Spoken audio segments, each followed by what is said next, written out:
Hello and welcome to the greatest Tamil science channel. I'm your host Vishakha and we are in conversation with Dr. CK Nandagopalan. Hello, sir. Good morning to you, Vishaka. Good morning. Today we talk about glycemic index or GI, which is very common today, heard very common, but unfortunately not understood as much by us common folks as we hear so much about it and so many articles about it. So Dr. Nandagopalan here today is there to spread a little more light, throw a little more light on what exactly is the GI glycemic index and what is it that we should look out for when we are looking at a low glycemic index or high glycemic index. What are we talking about? So sir, my first question obviously is really, what is glycemic index? The concept of this glycemic index came in 1981 by a professor called David J. Jenkins from Canada. He was a professor there, and he is the one who brought this formula. So, as you know that our 100 trillion cells in the human body survive with the energy currency of ATP, which is the processing of glucose. Glucose is our fuel. So, as we have discussed during our many number of videos, we have done programs on sugar, milk, wheat, rice, so many things. So, the major component of our food should be carbohydrates. The four largest carbohydrates food produced in the world is rice, wheat, milk and sugar. All four are carbohydrates. Three is from the plant kingdom, one is from the animal kingdom. Milk is from the animal kingdom. Okay. Three is produced by the agricultural area, one is produced by the dairy farms. So, these are all sugars. We have done already a program on carbohydrate. What is carbohydrate? Carbon, hydrogen and oxygen found in 1:1 ratio of monosaccharide, disaccharide, oligosaccharide and polysaccharide, all starch material, which are all linear chain of glucose. So now the body is getting periodically these glucose as our energy tool through our breakfast, lunch and dinner, or all odd time eating, whatever. So how do we process inside this, and how the liver is able to handle this, and how the whole glucose metabolism break down simple sugars, convert them to human meal and then transport it to the human cells, how fast that it can do. The rate of glucose metabolism is directly related to the glycemic index. I will further tell you how the glycemic index is measured, right? So we take 10 individuals, normal healthy individuals between the age of 18 to 65 or 18 to 70 of different age group. Half of them men and half of them women, okay? And then suppose you want to test the glycemic index of the sugar, white refined cane sugar. So we make them come on a particular day in the morning in the empty stomach. We take the glucose reading of 0 in the empty stomach. The 0 is called empty stomach. What is their blood level sugar, blood level glucose? And then we give them, in GTT, glucose tolerance test, they give 50 grams of dextrin or glucose. So instead of that, we give 25 grams of sugar, which is equivalent to 50 grams of glucose, dissolved in 200 ml of water and given to you. So after 15 minutes, after 30 minutes, after 60 minutes, 45, 60, 90 and 120 for 2 hours. 0 reading is taken, 15, 30, 45, 60, 90 and 120. Your blood samples are taken, your glucose reading has been read and kept for these 10 people. Okay. You understand? Yeah. Now, we'll leave them for 3 days. Make them come again on the 4th day or 5th day, whatever. Give them a low GI sugar, which is being done by somebody. Now we have given normal sugar on the first day, we've taken the reading. We give the low GI sugar. Okay. Inquis lab in Canada is the #1 GI lab in the world. They have tested my sugar. So they have given normal sugar to the people in the first action, taken all the reading and kept. and then they take the low GI sugar and give it to them on the 4th day or the 5th day. Same procedure is done. Now the readings are taken. Now they form a graph. In that they put the, if you are a person, Vishaka, who has done this exercise, so your blood readings are marked with a normal sugar, how it starts to go up and come down. Right. And then the other one, which is the low GI sugar, also same. So there is a gap between these two arc. Okay. That is called IAUC, incremental area of curve. Okay? Incremental area under the curve is IAUC. They take that reading. There's a formula to take that reading. Like these 10 are taken. For 10 people, 10 values have come. IAUC value. It's added and divided by 10 and compared with the normal glycemic index. You get the GI value. You understand? Yeah.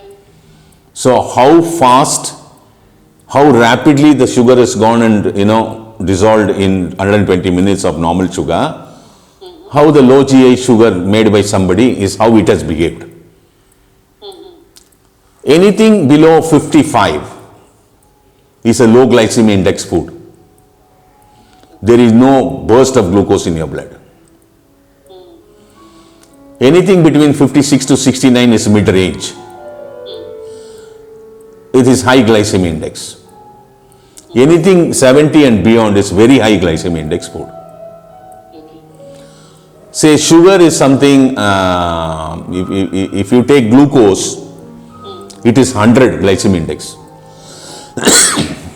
If you take maltose, it's 105. Okay. If you take fructose, it is 19.2. 19.2. Yeah, because the body doesn't recognize it at all. Right. Right. Okay. If you take honey, it varies because they are all, mellicitose and many part of 3 components together and all that stuff. It's all between 45, 48 to 58, 60. If you take sugar, it's around 68. Okay. If you take most of the rice, it's beyond 70. Oh, so the GI for rice is higher than sugar. Yeah, because they are linear chain of glucose. There are hundreds and thousands of glucose in a linear chain connected to each other with 1 to 4 glycosidic bonding. What is polysaccharide? It's a carbohydrate, hundreds and thousands of glucose as it's bonded with each other, nothing else. We have done this program. You have done this program on rice with us. Yes, we've done it. I wish you remember that program. So your sugar or your most of your root vegetables, almost all your grains are high glycemic food. Simple, which is not good for diabetic individuals. Yeah. The GI index is something that not just diabetic individuals. So what I hear you say is that everybody, all of us should choose our foods also depending on the GI index, and the lower the GI index, the better the food is for digestion and absorption by the body. Am I right? Yeah, it is how much that the body accepts it, digests it, transports it faster is what is exactly GI. So since GI is closely related to glucose, and I know you've done a lot of research on sugar and low GI sugar. In fact, as you said, we've done a couple of programs on that. So can you talk a little about your research on low GI sugar? Yeah, what we understood actually in our pathway of research is when we started our research works in 1997 in a big way, we found that rice, wheat, milk and sugar, all 4 had problems. So now we come down to sugar. Sugar, because of the huge amount of processed food industries, you have a huge number of delicacy chocolates made by many countries available in all parts of the world. You have various types of variants in ice creams and fruit juices, bottled juices, aerated waters, bakery products, desserts, sweets, confectionaries, wine. You can just go on and on and on. The hidden sugar in your food is very high nowadays in the last 30-40 years. Right? You have sweet curds and so many things. Now, we eat so much of sugar compared to the born of 20th century to 21st century. You know, we are nearly taking 20 times more sugar in this 100 years what we were taking 20 years ago, 100 years ago. My God. 20 to 25 times more sugar we are consuming. So what is happening here, a sugar is a disaccharide carbohydrate with glucose and fructose with a linkage bonding. Glucose is an aldehyde group well accepted and recognized by the human metabolism. Body can recognize it. Right. Fructose cannot be. They give a lot of trouble. Fructose is a world challenge. They give a lot of trouble. In a sense, like they get converted. The liver cells alone can metabolize the fructose cells. But the liver is a small organ compared to the entire body. Right. So the liver cells can consume up to 20 to 30% of your fructose, what is consumed through your food. The balance is left out. So they get converted to LDL cholesterol, they get converted to lactate, they get converted to triglyceride, they get converted to fat, they get converted to uric acid and whatnot. So fructose is a world challenge. We were more interested in fructose initially. So in a 6 carbon, OH group of 6 carbon in a glucose, if you go see the picture of the molecule, the 6 carbon will be in an open chain form. True. In a fructose, same, the OH group of carbons, 6 carbons, the 5 carbon will be a ring and 1 carbon will be out. It's called the furan ring. So it's called, glucose is called the aldehyde group and fructose is called the ketone group. Right. So we converted glucose with our research work. We have came out with a tool of an endothermic process, and then we converted glucose to glucose pyranose and converted glucose to furan carboxyaldehyde. Aesthetically, the sugar looks the same, the taste is the same, the diamond crystals are the same, but the sugar becomes fructose free and the sugar becomes absolutely human friendly, and the glycemic index was reduced to less than 45. Oh. Great. Okay. This is possible only by conversion of molecules, which cannot be done without the chemical industry, which is being done with the natural process. No chemicals or solvents involved. Yeah, Use any new chemicals into it. I get it. we don't use chemicals or solvents. Yeah, we come out with an aqueous solution, which 40 ml of it is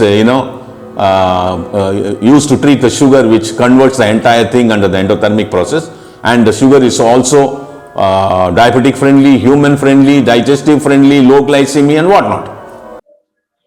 And yeah, as you said, you brought the GI glycemic index from 60 to 45, right?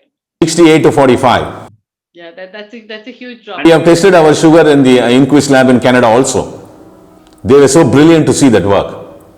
So are there any other products available in the market with because I've heard about low GI sugar, but how do they do it, and what is the effectiveness of these products?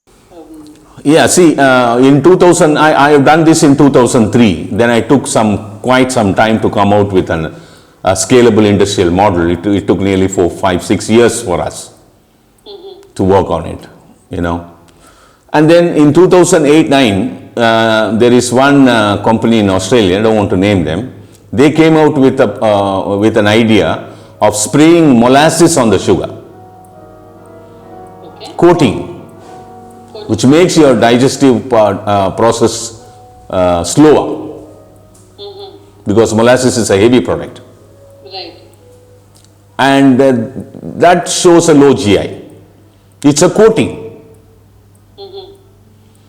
But our concept was totally different. Then we worked with few companies.